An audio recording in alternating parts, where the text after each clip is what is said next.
Membuat manusia bertelur. Sudah bertahun-tahun Baginda Raja Harun al-Rasyid ingin mengalahkan Abu Nawas. Namun perangkap-perangkap yang selama ini dibuat, semua bisa diatasi dengan cara-cara yang cemerlang oleh Abu Nawas. Baginda Raja tidak putus asa. Masih ada puluhan jaring muslihat yang telah disiapkannya untuk menjerat dan menghukum Abu Nawas. Baginda Raja beserta para menterinya sering mengunjungi tempat pemandian air hangat yang hanya dikunjungi para pangeran, bangsawan dan orang-orang terkenal. Pada suatu sore yang cerah ketika Yang Mulia Raja sedang mandi di kolam, ia berkata kepada para menterinya, "Aku punya akal untuk menjebak Abu Nawas," kata Baginda Raja dengan wajah yang ceria. "Apakah itu wahai Paduka yang mulia?" tanya salah seorang menteri. "Kalian tak usah tahu dulu. Aku hanya ingin kalian datang lebih dini besok sore. Jangan lupa, datanglah besok sebelum Abu Nawas datang karena aku akan mengundangnya untuk mandi bersama-sama kita," kata Baginda Raja memberi pengarahan. Baginda Raja memang sengaja tidak menyebutkan tipuan apa yang akan digelar besok. Abu Nawas pun diundang untuk mandi bersama Baginda Raja dan para menteri di pemandian air hangat yang terkenal itu. Keesokan harinya, Baginda Raja dan para menteri sudah datang lebih dahulu. Baginda membawa 19 butir telur ayam. 18 butir dibagikan kepada para menterinya, dan 1 butir lagi untuk dirinya sendiri. Kemudian Baginda memberi pengarahan singkat tentang apa yang telah direncanakannya untuk menjebak Abu Nawas. Ketika Abu Nawas datang, Baginda Raja beserta para menteri sudah berendam di kolam. Abu Nawas pun lalu melepas pakaian dan langsung ikut berendam. Abu Nawas berharap-harap cemas. Kira-kira permainan apa lagi yang akan dihadapinya? Mungkin permainan kali ini lebih berat karena Baginda Raja tidak memberi waktu untuk berpikir. Tiba-tiba Baginda Raja membuyarkan lamunan Abu Nawas. Beliau lalu berkata kepada Abu Nawas, "Hai Abu Nawas, aku mengundangmu mandi bersama karena ingin mengajak engkau ikut dalam permainan kami," kata Baginda Raja. "Permainan apakah itu Paduka yang mulia?" tanya Abu Nawas belum mengerti. "Kita sekali-kali melakukan sesuatu yang secara alami hanya bisa dilakukan oleh binatang. Sebagai manusia, kita harus bisa melakukannya dengan cara kita masing-masing," jawab Baginda sambil tersenyum. "Hamba belum mengerti Baginda yang mulia," kata Abu Nawas agak ketakutan. "Masing-masing dari kita harus bisa bertelur seperti ayam. Dan barang siapa yang tidak bisa bertelur, maka ia harus dihukum," tegas Baginda. Abu Nawas tidak berkata apa-apa. Wajahnya nampak murung, lah semakin yakin dirinya tak akan bisa lolos dari lubang jebakan Baginda dengan mudah. Melihat wajah Abu Nawas murung, wajah Baginda Raja semakin berseri-seri. "Nah sekarang apalagi yang kita tunggu? Kita menyelam lalu naik ke atas sambil menunjukkan telur kita masing-masing," perintah Baginda Raja. Baginda Raja dan para menteri pun mulai menyelam, kemudian naik ke atas satu persatu dengan membawa sebutir telur ayam. Abu Nawas masih di dalam kolam, lah tentu saja tidak sempat mempersiapkan telur karena ia memang tidak tahu kalau ia diharuskan bertelur seperti ayam. Kini Abu Nawas tahu kalau Baginda Raja dan para menteri telah mempersiapkan telur masing-masing 1 butir. Karena belum ada seorang manusia pun yang bisa bertelur dan tidak akan pernah ada yang bisa. Karena dadanya mulai terasa sesak, Abu Nawas cepat-cepat muncul ke permukaan, dan kemudian naik ke atas. Baginda Raja langsung mendekati Abu Nawas. Abu Nawas nampak tenang, bahkan ia berlaku aneh. Tiba-tiba saja ia mengeluarkan suara seperti ayam jantan berkokok, keras sekali sehingga Baginda dan para menterinya merasa kaget dan heran. "Ampun tuanku yang mulia, hamba tidak bisa bertelur seperti Baginda dan para menteri," kata Abu Nawas sambil membungkuk hormat. "Kalau begitu engkau harus dihukum," kata Baginda Raja bangga. "Tunggu dulu wahai tuanku yang mulia," kata Abu Nawas memohon. "Apalagi wahai Abu Nawas?" tanya Baginda tidak sabar. "Paduka yang mulia, sebelumnya izinkan hamba membela diri. Sebenarnya kalau hamba mau bertelur, hamba tentu mampu. Tetapi hamba merasa menjadi ayam jantan maka hamba tidak bertelur. Hanya ayam betina saja yang bisa bertelur." "Kukuruyuk," kata Abu Nawas sambil membusungkan dada. Baginda Raja tidak bisa berkata apa-apa. Wajah Baginda dan para menteri yang semula ceria penuh kemenangan kini mendadak berubah menjadi merah padam karena malu. Sebab mereka dianggap ayam betina. Abu Nawas memang cerdik. Karena merasa malu, Baginda Raja Harun al-Rasyid dan para menteri pun segera berpakaian dan kembali ke istana tanpa mengucapkan sepatah kata pun. Memang Abu Nawas banyak akalnya dan telah diakui oleh para ilmuwan sebagai ahli mantik atau ilmu logika. Gampang saja baginya untuk membolak-balikkan dan mempermainkan kata-kata guna menjatuhkan mental lawan-lawannya. Sebuah tebakan jitu. Suatu hari, Baginda Raja Harun al-Rasyid terlihat murung. Semua menterinya tidak ada yang sanggup menemukan jawaban dari 2 pertanyaan Baginda. Bahkan para penasihat kerajaan pun merasa tidak mampu memberi penjelasan yang memuaskan Baginda. Padahal Baginda sendiri ingin mengetahui jawaban yang sebenarnya. Mungkin karena amat penasaran, para penasihat pun menyarankan agar Abu Nawas saja yang memecahkan 2 teka-teki yang membingungkan itu. Tidak begitu lama Abu Nawas pun dihadapkan. Baginda mengatakan bahwa akhir-akhir ini ia sulit tidur karena diganggu oleh keingintahuan menyingkap 2 rahasia alam.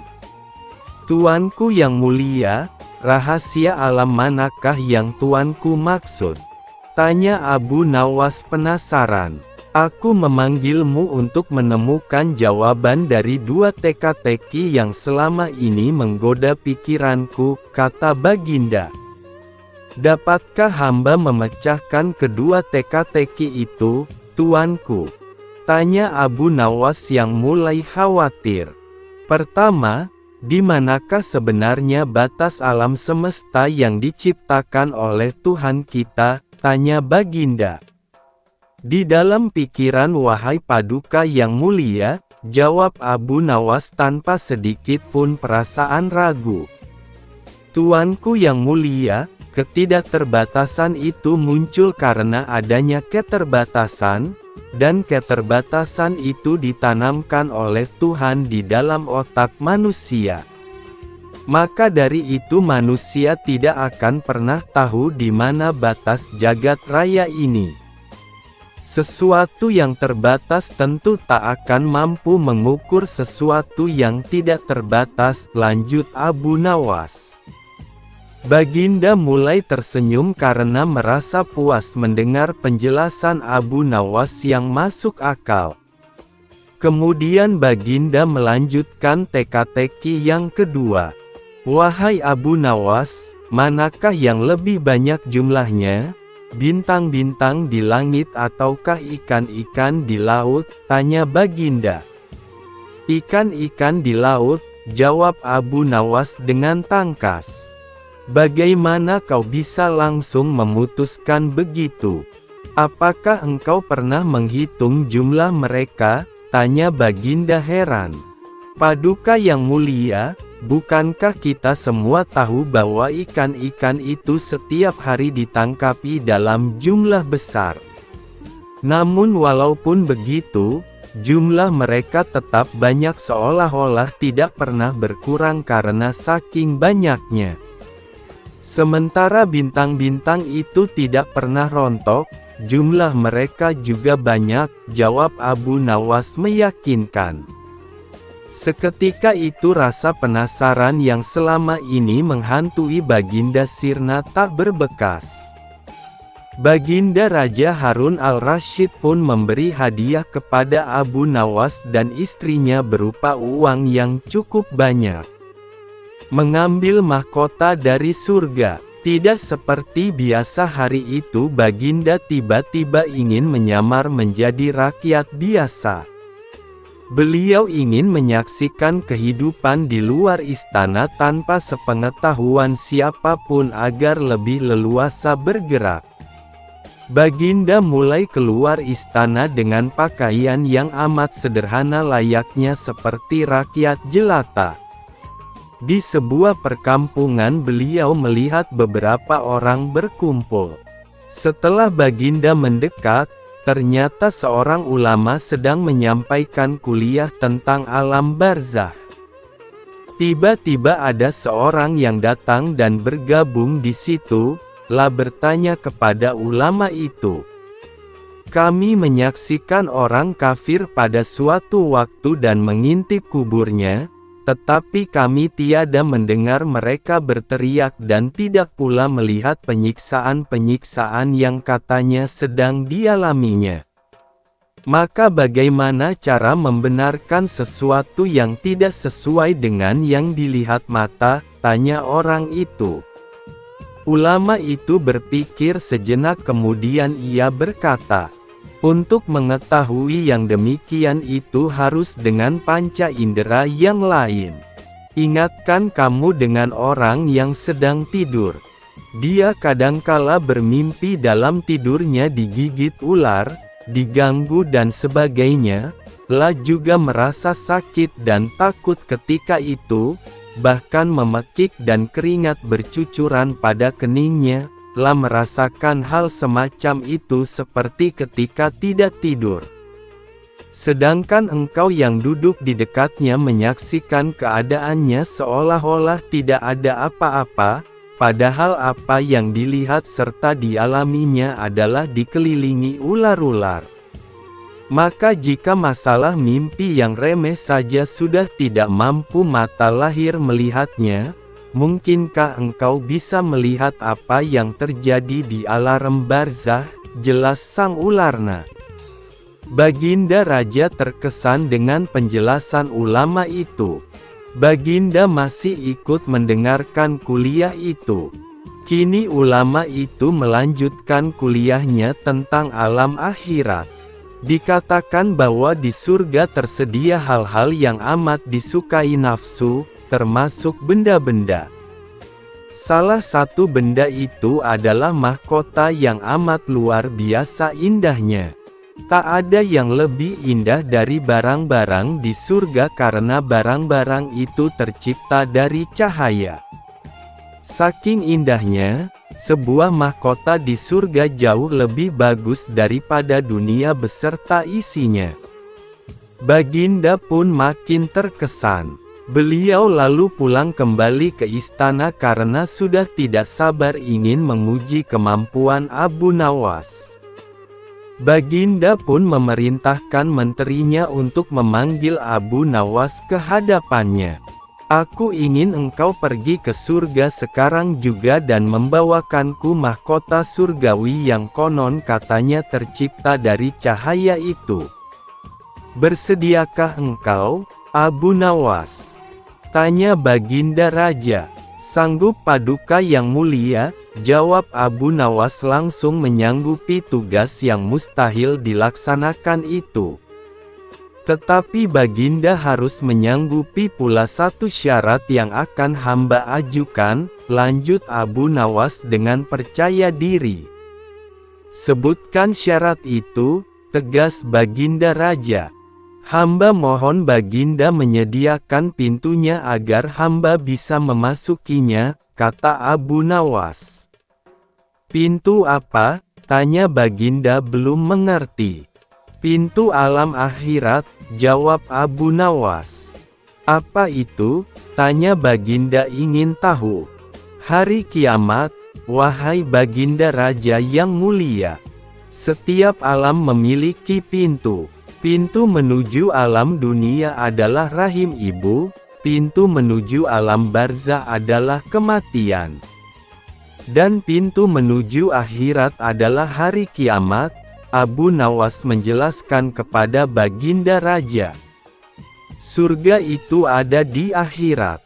Kalau Baginda masih menghendaki hamba mengambil mahkota dari surga, maka dunia ini harus kiamat dulu, lanjut Abu Nawas. Mendengar penjelasan Abu Nawas, Baginda Raja pun terdiam. Di sela-sela kebingungannya, Abu Nawas bertanya lagi kepada Baginda Raja. Masihkah Baginda menginginkan mahkota dari surga? Tanya Abu Nawas. Baginda Raja tidak menjawab, beliau hanya diam 1000 bahasa. Sejenak kemudian Abu Nawas pun mohon diri karena ia sudah tahu jawabannya.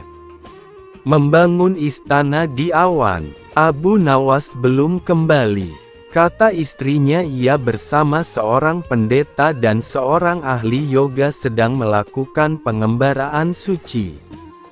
Padahal saat itu Baginda amat membutuhkan bantuan Abu Nawas.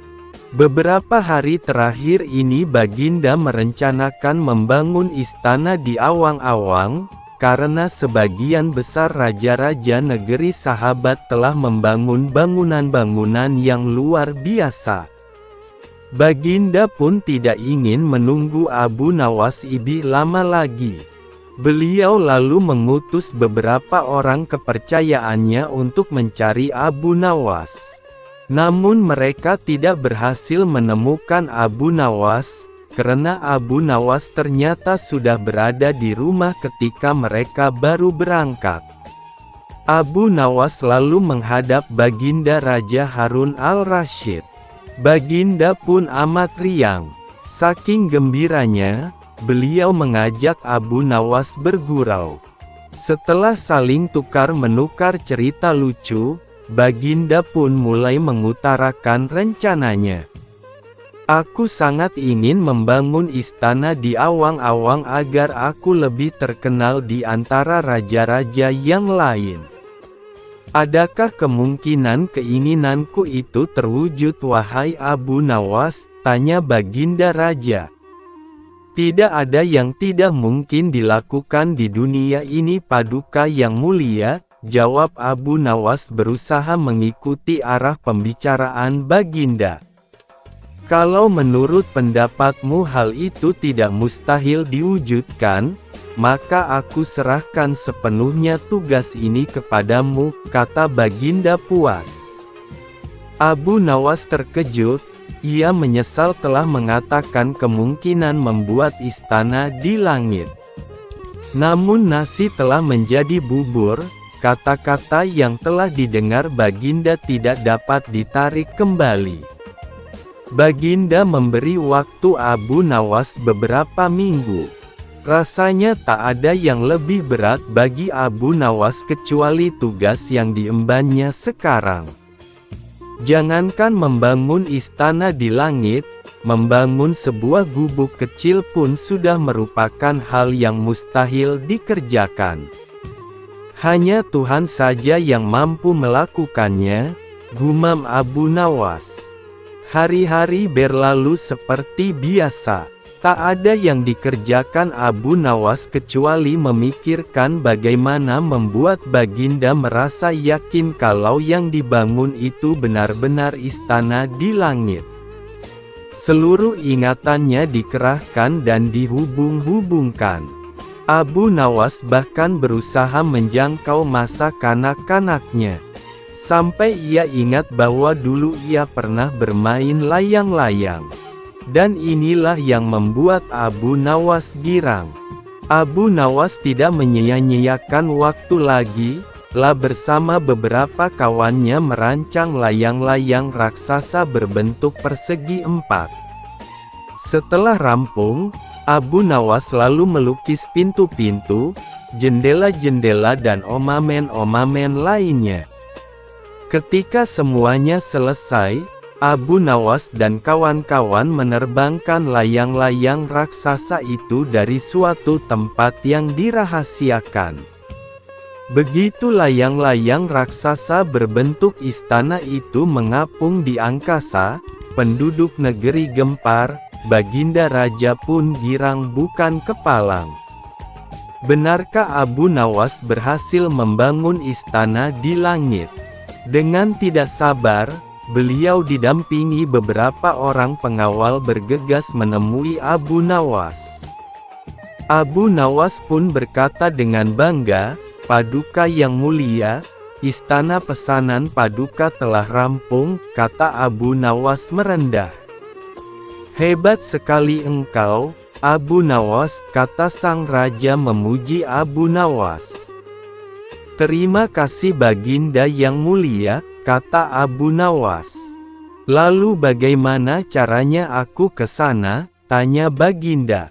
"Dengan tambang Paduka yang mulia," jawab Abu Nawas dengan tenang. "Kalau begitu siapkan tambang itu sekarang. Aku ingin segera melihat istanaku dari dekat," kata Baginda tidak sabar. "Maafkan hamba Paduka yang mulia. Hamba kemarin lupa memasang tambang itu, sehingga seorang kawan hamba tertinggal di sana dan tidak bisa turun," kata Abu Nawas mulai berkelip. "Bagaimana denganmu, Abu Nawas? Dengan apa engkau turun ke bumi?" tanya Baginda. "Dengan menggunakan sayap Paduka yang mulia," jawab Abu Nawas dengan bangga. "Kalau begitu buatkan aku sayap supaya aku bisa terbang ke sana," kata Baginda. "Paduka yang mulia, sayap itu hanya bisa diciptakan dalam mimpi," kata Abu Nawas menjelaskan. "Engkau berani mengatakan aku gila sepertimu?" tanya Baginda sambil melotot. "Ya, Baginda, kurang lebih seperti itu," jawab Abu Nawas tangkas. "Apa maksudmu?" tanya Baginda lagi. Baginda sendiri tahu bahwa membangun istana di awang-awang adalah pekerjaan yang mustahil dilaksanakan. Tetapi Baginda tetap menyuruh hamba mengerjakannya. Sedangkan hamba juga tahu bahwa pekerjaan itu mustahil dikerjakan. Tetapi hamba tetap menyanggupi titah Baginda yang tidak masuk akal itu, kata Abu Nawas berusaha menjelaskan kepada Baginda Raja. "Sebenarnya siapa di antara kita yang gila?" tanya Baginda mulai jengkel. "Saya rasa kami berdua gila, Yang Mulia," jawab Abu Nawas tanpa keraguan. Tanpa menoleh ke belakang, Baginda Raja kembali ke istana ditemani oleh para pengawalnya. Abu Nawas berdiri sendiri sambil menatap ke arah istana yang melayang di angkasa. Ingin seperti Umar bin Khattab. Pada suatu pagi yang tenang, Baginda Raja tampak gelisah di ruang singgasananya. Ia berjalan mondar-mandir, seperti sedang memikirkan sesuatu yang amat penting. Tanpa banyak bicara, Ia segera memanggil pesuruh istana dan menyuruhnya memanggil Abu Nawas. Tak lama kemudian, Abu Nawas pun datang dengan langkah santai, namun penuh rasa ingin tahu. Baginda memang terkenal jarang memanggilnya tanpa sebab. Apa gerangan yang membuat Baginda memanggil hamba dengan tergesa-gesa? Tanya Abu Nawas dengan sopan. Sang raja menatap Abu Nawas serius. Aku ingin mengelilingi negeri ini, Abu Nawas. Menyusuri desa-desa, melihat langsung kehidupan rakyatku. Dan aku ingin engkau menemaniku. Abu Nawas agak terkejut. Hamba siap, Baginda. Hamba tidak patut membantah titah raja. Tanpa pengawalan, tanpa menteri, tanpa upacara. Hanya Baginda Raja dan Abu Nawas, berdua, menyusuri negeri dengan pakaian sederhana. Perjalanan itu terasa panjang, bukan karena jarak, tapi karena Baginda mulai melihat apa yang selama ini tersembunyi dari balik dinding istana, rumah-rumah reyot, sawah yang kering, dan wajah rakyat yang lesu. Kenapa Baginda tidak membawa pengawal istana atau para menteri? Tanya Abu Nawas dalam perjalanan. Engkau akan tahu alasanku nanti, jawab sang raja singkat. Suatu siang di sebuah desa kecil, mereka mendengar tangisan seorang anak. Tangisan itu pilu, memecah sunyi. Baginda menghentikan langkah dan menoleh ke Abu Nawas. Ayo kita ke sana, ajaknya. Mereka mendekati rumah itu. Rumah yang sangat sederhana, bahkan bisa dibilang nyaris roboh. Setelah mengetuk pintu, keluarlah seorang perempuan muda. Wajahnya sembab, mata merah karena terlalu sering menangis. Ada apa kalian datang ke sini? Tanyanya waspada. Kami musyafir yang kebetulan lewat. Kami mendengar anakmu menangis, jawab sang raja. Perempuan muda itu tampak ragu. Tapi tangisan dari dalam rumah memaksanya membuka cerita. Sudah 3 hari anak-anakku tidak makan. Mereka terus menangis karena lapar, katanya lirih. Kenapa tidak memasak sesuatu? Tanya Abu Nawas. Aku hanya merebus batu di dalam panci. Agar mereka mengira sedang dimasakkan makanan. Aku hanya ingin mereka tertidur dengan harapan kosong yang tersisa. Mendengar itu, Abu Nawas menatap tajam ke arah raja. Tapi sang raja hanya diam. Matanya memerah, hatinya terguncang. Perempuan muda itu melanjutkan, aku sudah tak bisa berhutang lagi. Semua tetangga juga kesusahan. Listrik sudah diputus. Harga bahan pokok naik. Tak ada yang peduli. Kalau kalian bertemu Baginda Raja, sampaikan padanya, bahwa ia telah gagal menjadi pemimpin. Lebih baik ganti saja raja kami ini. Abu Nawas hanya mengangguk. Akan kami sampaikan, Ibu. Setelah berpamitan, raja menarik Abu Nawas menjauh. Kita harus ke gudang kerajaan.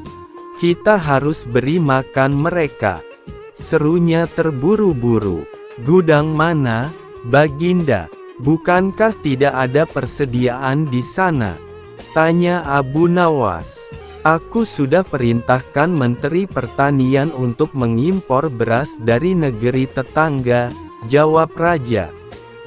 Dan beras itu masih tertahan di pelabuhan karena pajak belum dibayar, bukan? Balas Abu Nawas. Sang raja menepuk dahinya. Ia benar-benar lupa. Lalu apa yang harus kita lakukan sekarang? Tanyanya frustasi. Abu Nawas menatap langit sejenak, lalu berkata, Baginda, kalau Baginda ingin menolong keluarga itu dengan sungguh-sungguh, jadikan saja perempuan itu istri Baginda." Sang raja menoleh kaget. "Apa maksudmu?" "Tidak ada kisah Umar bin Khattab seperti itu. Tapi dengan begitu, Baginda akan langsung merasakan hidup rakyat kecil. Baginda akan tidur tanpa listrik, menanak nasi dengan batu, dan menangis bersama anak-anak yang kelaparan." Raja menunduk. Ucapan Abu Nawas menamparkan batinnya lebih keras dari siapapun. Ia menghela napas panjang. "Engkau benar, Abu Nawas. Aku ingin seperti Umar bin Khattab, tapi aku bahkan tidak tahu rasa lapar rakyatku." Keesokan harinya, sang raja memerintahkan agar seluruh bantuan pangan dari istana disalurkan langsung ke desa-desa. Ia turun tangan sendiri membagikan beras. Ia memanggil para petani, berdiskusi dengan mereka, dan menghentikan kebijakan impor yang merugikan rakyat. Ia membangun irigasi, menurunkan harga listrik, dan menetapkan harga hasil panen yang layak. Berbulan-bulan kemudian, wajah desa itu berubah. Tidak mewah, tapi tidak lagi menangis kelaparan. Abu Nawas tersenyum saat melihat Baginda Raja sedang duduk bersama anak-anak di desa, membagikan bubur dan bercerita. "Baginda kini benar-benar seperti Umar bin Khattab," gumamnya. "Karena seorang pemimpin tak cukup hanya berjalan di antara rakyatnya. Ia harus mendengar, merasakan, dan bertindak. Seperti Umar bin Khattab, dan kini, seperti Baginda Raja." Hari berganti minggu. Raja yang dulu hanya dikenal sebagai pemimpin dari balik tirai sutra kini mulai dikenal sebagai ayah rakyat. Ia tak lagi duduk berlama-lama di singgasana emas. Ia lebih sering terlihat di ladang-ladang, duduk bersama para petani, mendengarkan keluh kesah mereka sambil memegang catatan kecil. Suatu hari, saat hujan deras mengguyur desa perbukitan, terdengar kabar bahwa sebuah jembatan bambu hanyut terbawa arus. Itu satu-satunya akses bagi anak-anak desa menuju madrasah. Raja yang mendengarnya langsung memerintahkan pengawalnya untuk menyiapkan kuda. "Baginda, biar hamba saja yang pergi," ujar Panglima. "Jangan. Seorang pemimpin tidak boleh hanya tahu kabar, ia harus melihat sendiri kenyataan," jawab raja tegas. Sesampainya di lokasi, ia melihat anak-anak kecil menyeberang sungai deras dengan saling berpegangan tangan, pakaian mereka basah, kaki mereka luka. Sang raja berdiri di sana, basah kuyup, tapi matanya tak berkedip. "Mulai besok, kita bangun jembatan dari batu. Dan sekolah itu, akan kuperluas," serunya. Sementara itu, Abu Nawas sedang duduk di depan tenda kecilnya, menulis syair. Tiba-tiba raja datang, tanpa pengawal. Ia membawa sekeranjang buah dan duduk di sebelah Abu Nawas.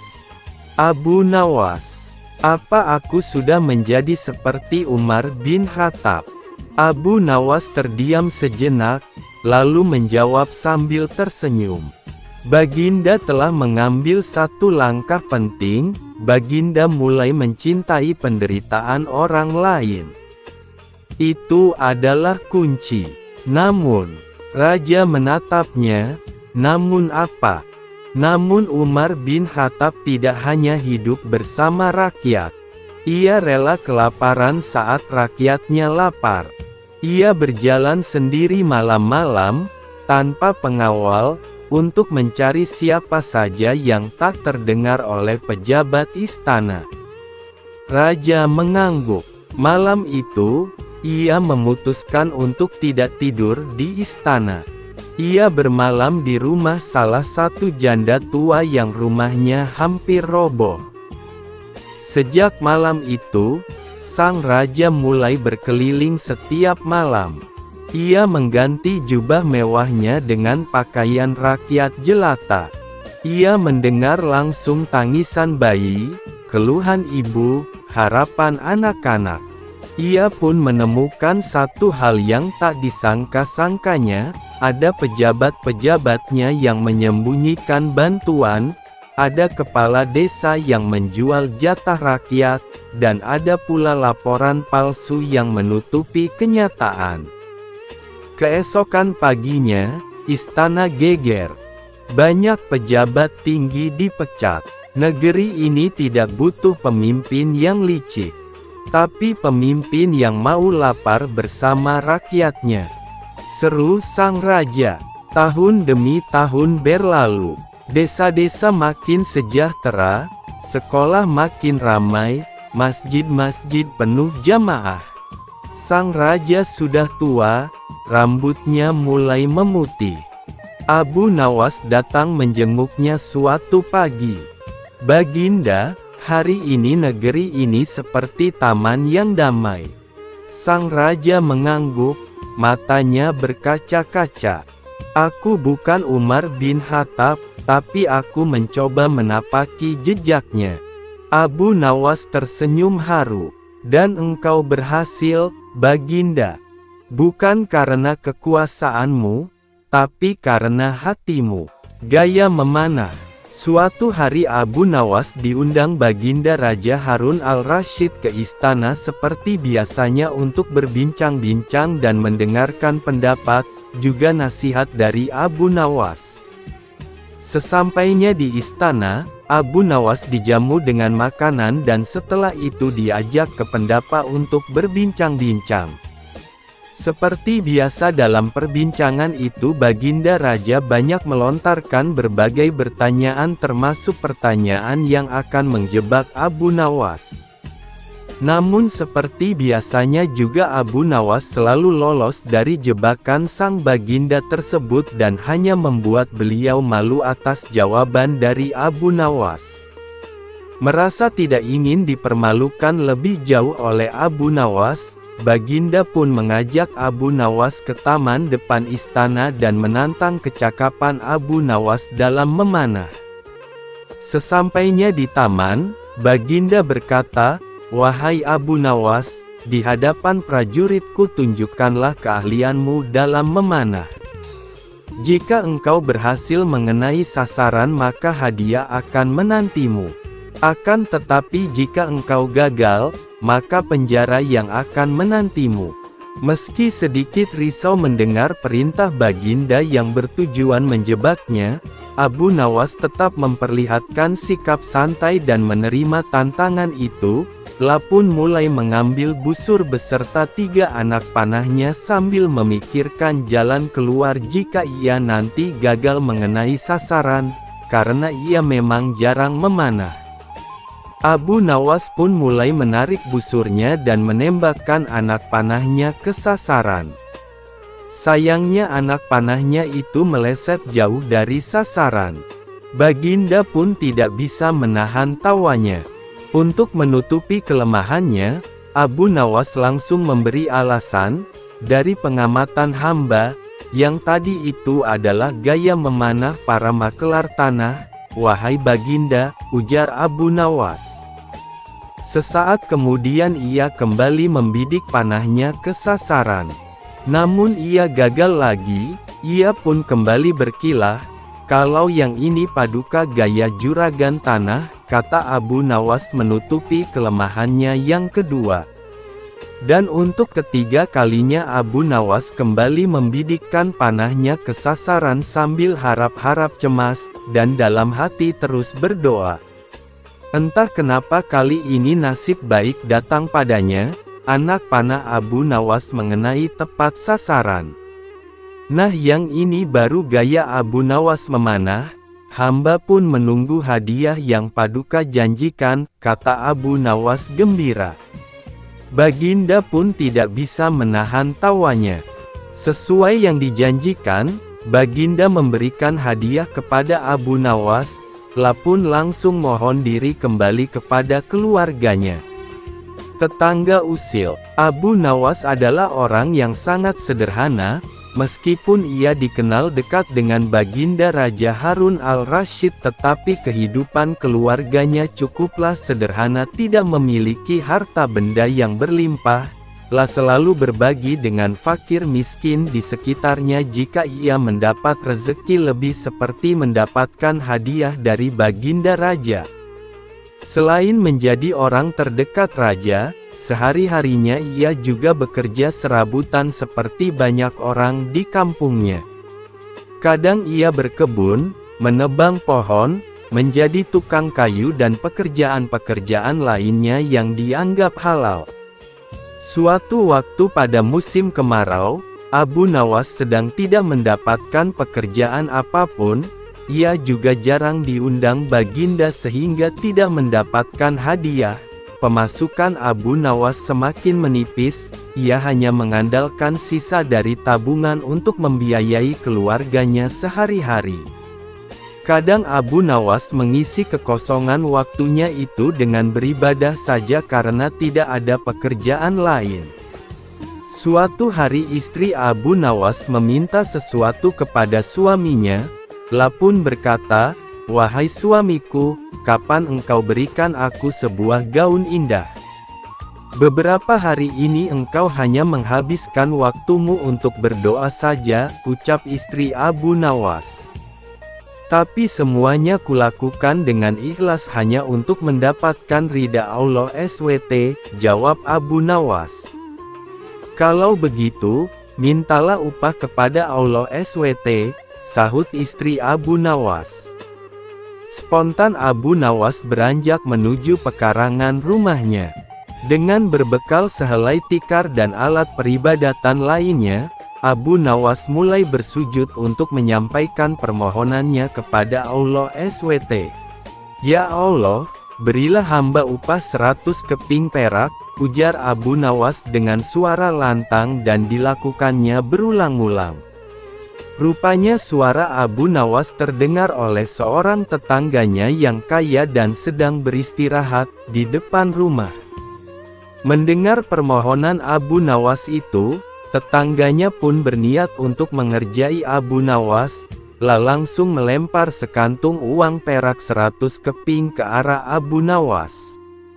Abu Nawas pun dibuat kaget, tidak percaya dengan apa yang telah ia dapatkan, pun langsung mengambil uang tersebut dan langsung berlari menemui istrinya di dalam rumah.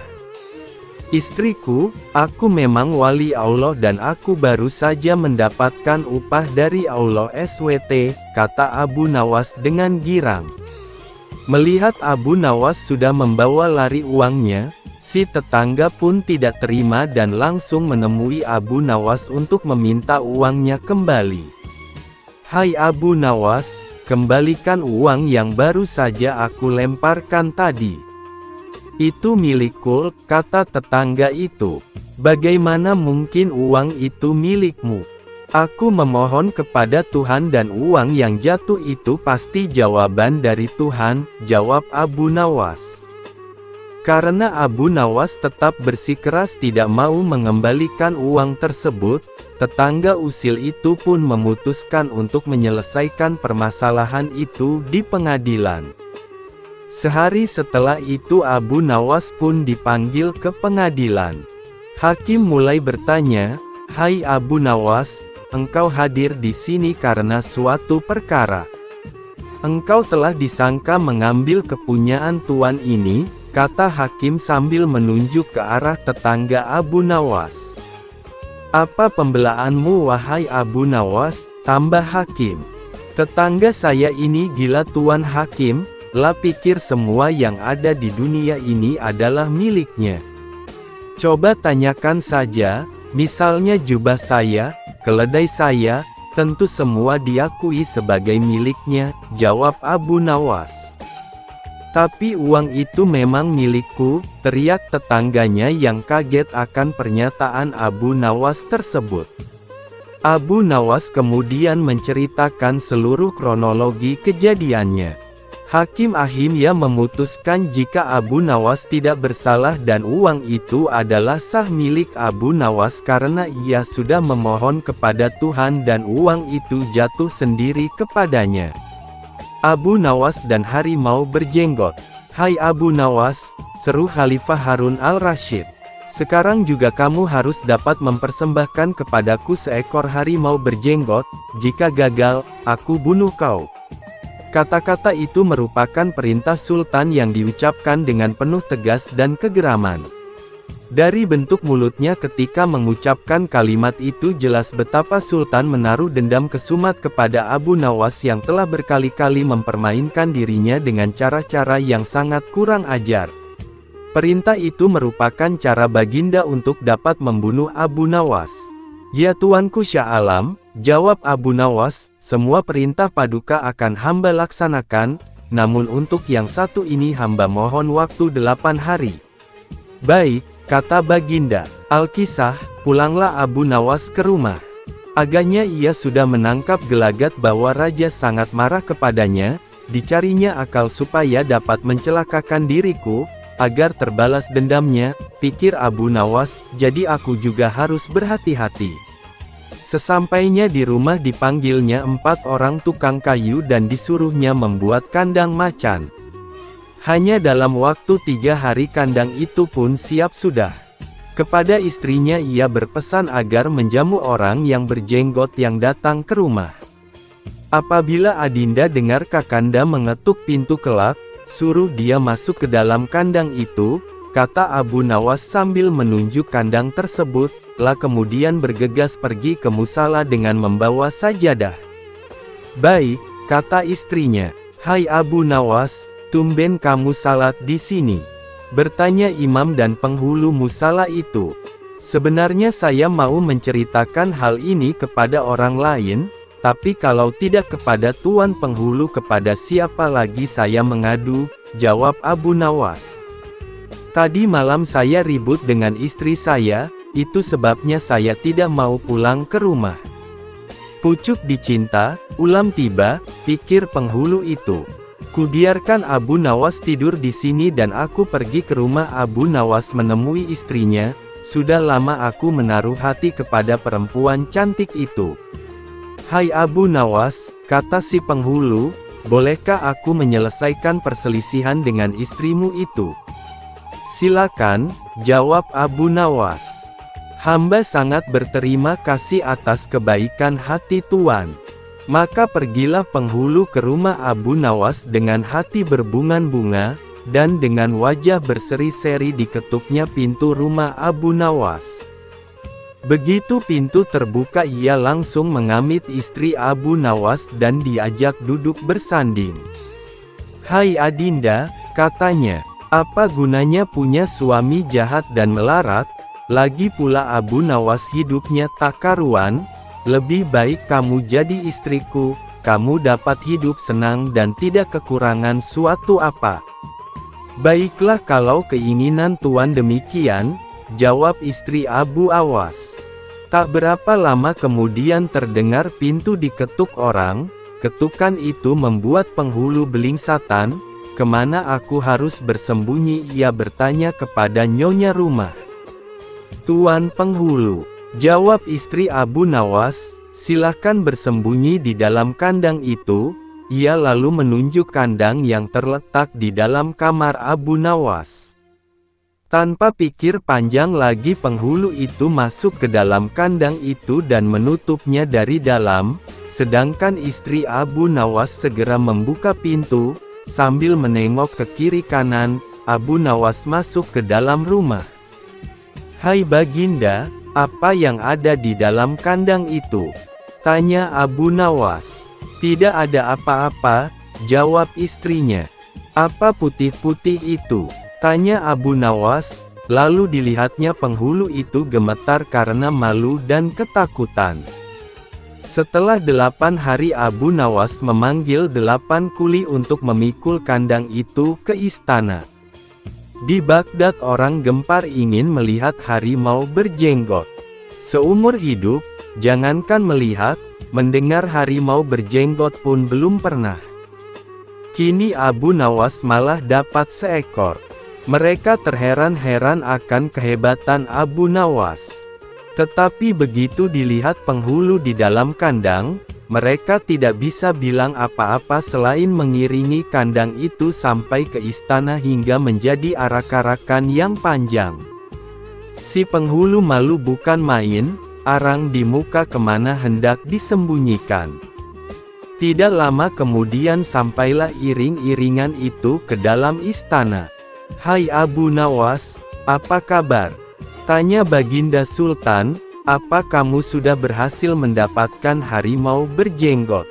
"Dengan berkat dan doa tuanku, alhamdulillah hamba berhasil," jawab Abu Nawas. Maka dibawalah kandang itu ke hadapan Baginda. Ketika Baginda hendak melihat harimau tersebut, si penghulu memalingkan mukanya ke arah lain dengan muka merah padam karena malu. Akan tetapi kemanapun ia menoleh, ke situ pula Baginda memelototkan matanya. Tiba-tiba Baginda menggeleng-gelengkan kepala dengan takjub, sebab menurut penglihatan beliau yang ada di dalam kandang itu adalah penghulu musala.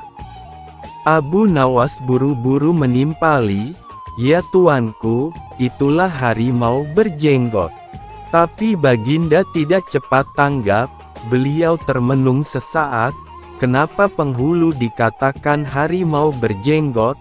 Tiba-tiba Baginda bergoyang ke kiri dan ke kanan seperti orang berdoa. "Hem, oh penghulu. Ya tuanku Syah Alam," kata Abu Nawas, "perlukah hamba memberitahukan kenapa hamba dapat menangkap harimau berjenggot ini di rumah hamba sendiri?" "Ya, ujar Baginda sambil menoleh ke kandang itu dengan mata berapi-api, "Ya aku maklum sudah." Bukan main murka Baginda kepada penghulu itu, sebab ia yang semestinya menegakkan hukum, ia pula yang melanggarnya. Ia telah berkhianat.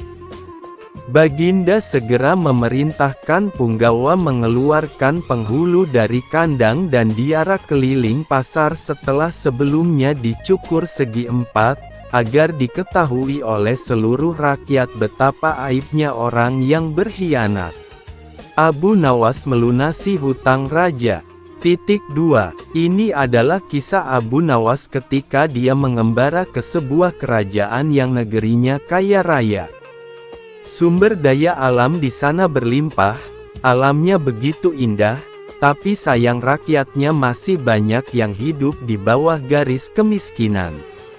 Saat ini Baginda Raja sedang pusing 7 keliling dikarenakan hutang kerajaan yang kian hari kian menggunung. Negeri tetangga selalu menawarkan uang kepada raja untuk dipakai membangun negeri. Awalnya Baginda Raja sangat senang hatinya, bisa membangun jalan sampai ke pelosok negeri. Namun tanpa disadarinya, pinjaman sudah tak terkendali sementara pembangunan jalan baru separuh saja. Mendengar Abu Nawas datang berkunjung, Baginda Raja segera memanggilnya untuk meminta nasihat. "Baginda Raja, wahai Abu Nawas, sangat senang hatiku engkau mau datang ke kerajaanku ini." Abu Nawas, "Terima kasih Baginda, hamba juga senang Baginda. Betapa tidak, hamba yang hanya seorang pengembara bisa hadir diajak untuk makan siang di istanamu yang megah ini." "Baginda Raja, makanlah sepuasmu Abu Nawas, jangan malu-malu."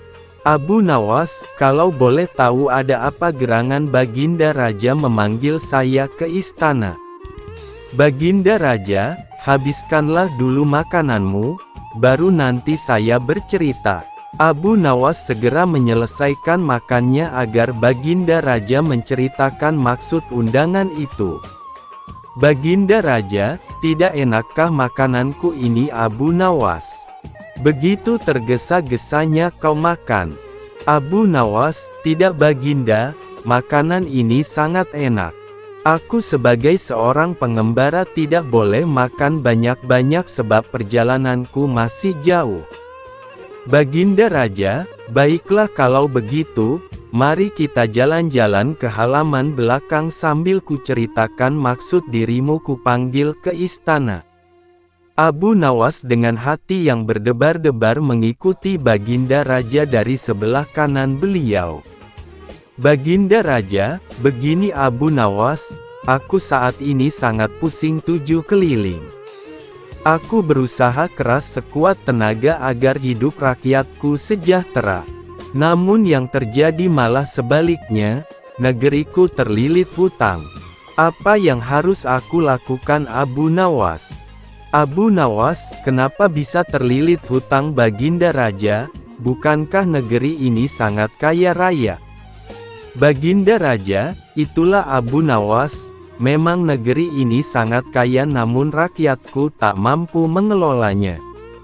Maka sumber daya alam seperti tambang emas dan minyak bumi dibantu oleh negeri tetangga untuk mengelolanya. Semuanya berjalan dengan baik, tidak ada yang salah. Abu Nawas, lalu kenapa bisa berhutang jika tidak ada yang salah? Baginda Raja, banyak negeri tetangga menawarkan pinjaman. Mereka bilang, jika seluruh rakyat ingin menikmati kekayaan negeri ini, maka aku harus membangun jalan raya sampai ke pelosok negeri. Jadilah aku bangun jalan sampai ke negeri terluar sekalipun. Tapi apa yang terjadi? Negeriku ini sangat luas, sehingga butuh biaya yang sangat besar untuk membangun jalan. Kini sebelum pembangunan itu tuntas, hutangku telah menggunung. Memang negeri tetangga tidak mempermasalahkan hutang tersebut, cuma aku sangat resah, jika aku lanjutkan pembangunan ini bisa jadi negeri ini tidak mampu lagi membayar hutang. Alhasil bisa tergadai semuanya. Abu Nawas terdiam beberapa saat memikirkan cara yang jitu. Tak lama Abu Nawas membisikkan sesuatu ke telinga Baginda Raja. 2 hari sejak Abu Nawas ke istana, maka diundanglah raja-raja negeri tetangga yang telah meminjamkan uang ke kerajaan Baginda Raja ini. Ada 4 orang raja yang diundang, yakni Raja Negeri Utara, Barat, Timur dan Selatan. Mereka diundang untuk mengikuti sayembara. Baginda Raja, begini teman-teman dari negeri utara, barat, timur dan selatan. Maksud dan tujuan saya mengundang rekan sekalian adalah untuk mengadakan sayembara. Sayembara apa? Serentak keempat raja negeri tetangga itu bertanya. Baginda Raja, sayembara untuk mendapatkan kekayaan alam negeriku ini.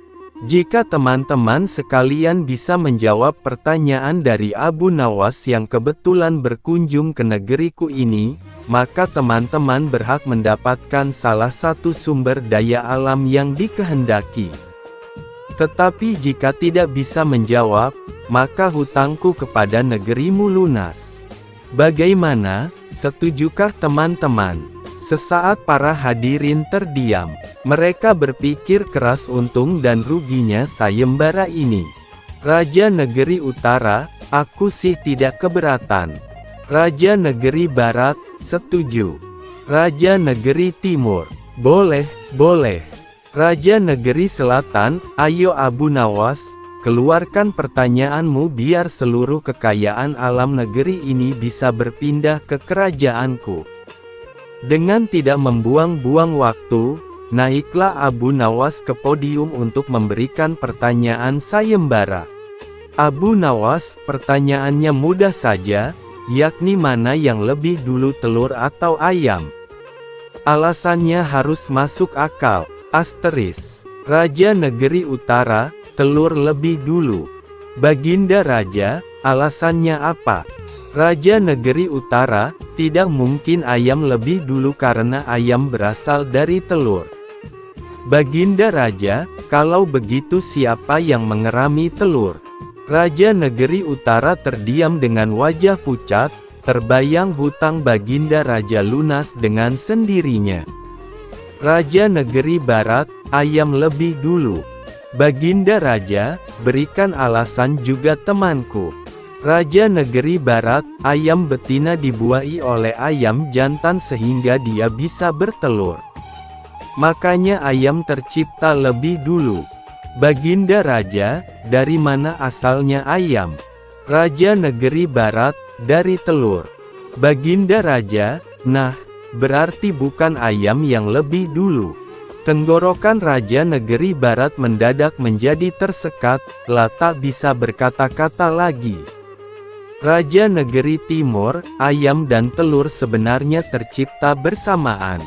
Baginda Raja, kenapa begitu?